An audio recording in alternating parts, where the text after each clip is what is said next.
Arsenal drop points for a winning position at home to give Man City more hope in this title race. And Tottenham Hotspur get battered everywhere they go. After the jubilation and the excitement of beating Man City last weekend, Spurs take the lead at the King Power, but get battered 4-1 by Leicester. That's 4-1, an absolute drumming for them.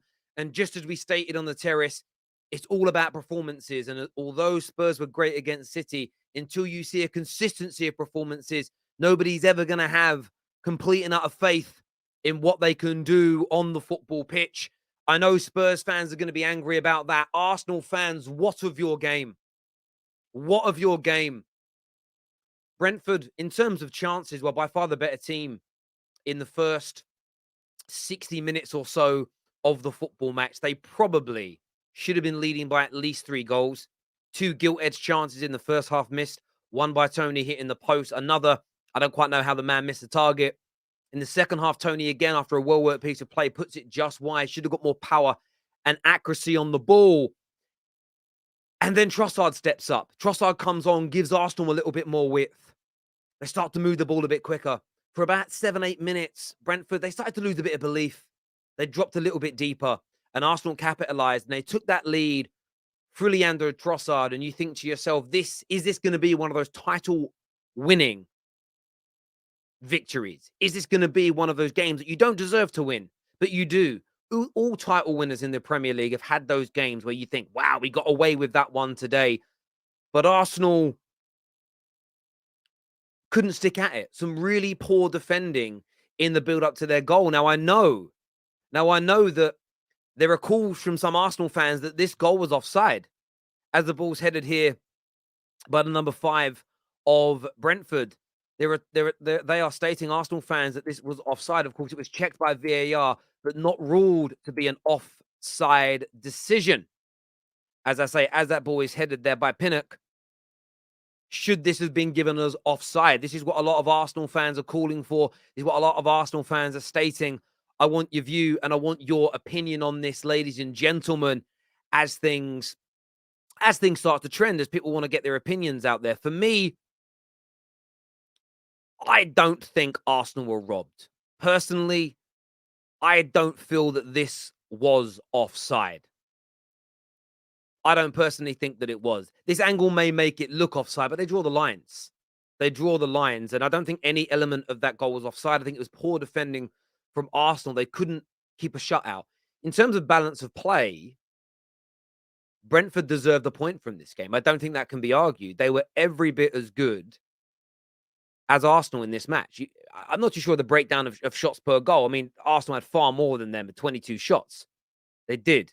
7 on target, as an example. Arsenal probably, and I want to check something in terms of the game timeline here. Up until about the 60th minute, it was fairly even. Yeah, it was 7 shots to 11 in Arsenal's favour up until about the 60th minute. From that point onwards, Arsenal went into another gear. They had so many. I think they almost doubled their shots in the remaining 30 minutes of the game, but they couldn't put it to bed. And this could be something that comes back to haunt Arsenal. Let's not beat about the bush. This could come back to haunt Arsenal. It's points they shouldn't be dropping.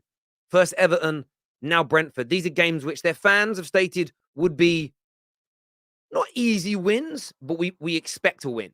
You heard a gal yesterday. We don't drop points at home. We will win this match. I predicted a 2-1 win for Arsenal. I predicted a late, narrow win, and that nearly came. But are Arsenal just in a little bit of a wobble right now? Is the pressure starting to get to them? I want your thoughts and I want your feelings. Are Arsenal in that period where some people expected them to crumble? Or is it a bad couple of games? A win against Man City midweek, and this will all be put to bed. This will all be forgotten about. This will all be an uneventful day, as it were. This will almost be not remembered in many ways. I want your thoughts and I want your feelings on how you think that's going to go down before I give you mine. Make sure like buttons are being smashed as well, by the way. Not a lot of Arsenal fans here. You're here when you win. I need you here when you're not winning as well, please, people. I want to know what your thoughts and your feelings are. Potter out is what we hear from Chelsea fans in here. Listen, I totally get that. Brentford only had 2 shots on target. They did, but I felt like Brentford had the vast majority of the better opportunities. Like, their opportunities were gilt edged and they should have scored. The fact they missed the target is on them, that they should have scored their opportunities and the game would have been different. It was a very slow and lethargic start for Arsenal. Very slow, very lethargic. And Brentford didn't punish him. And I really did believe that once Arsenal scored, they'd see this through. I'm surprised they didn't. I'm surprised they couldn't keep that togetherness, the defensive stability, solidity that would be needed. It's a very disappointing day for Arsenal. There is absolutely no doubt about that whatsoever. They'll be very, very disappointed with that performance. There may be some of the refereeing decisions they want to call out. There may be some refereeing decisions they want to speak about. But certainly Arsenal fans will be reflecting on this and saying to themselves, we should have done better. We should be performing better at this stage of the season.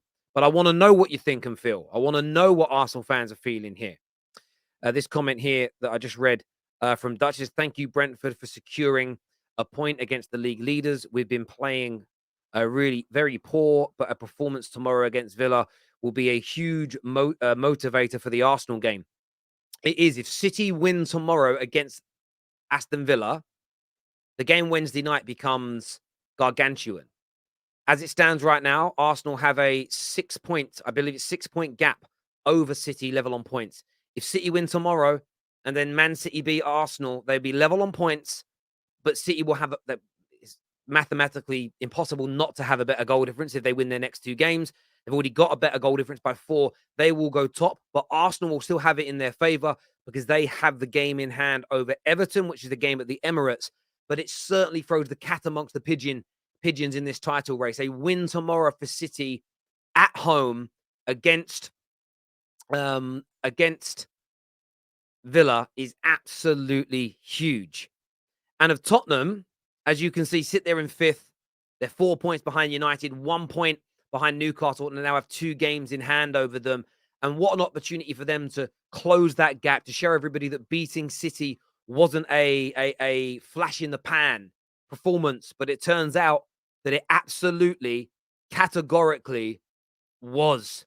It was a flash in the pan performance. Back to their same old, terrible performances. And look, people think I've got a Spurs agenda. People think I've got Spurs hatred. It's not agenda. It's no hatred. It's calling out things as they are. I feel really sorry for a lot of Spurs fans because the mainstream media praises them even when they lose. Nobody really calls them out. And I think it's sort of lured a lot of them into a false sense of security that they're playing well.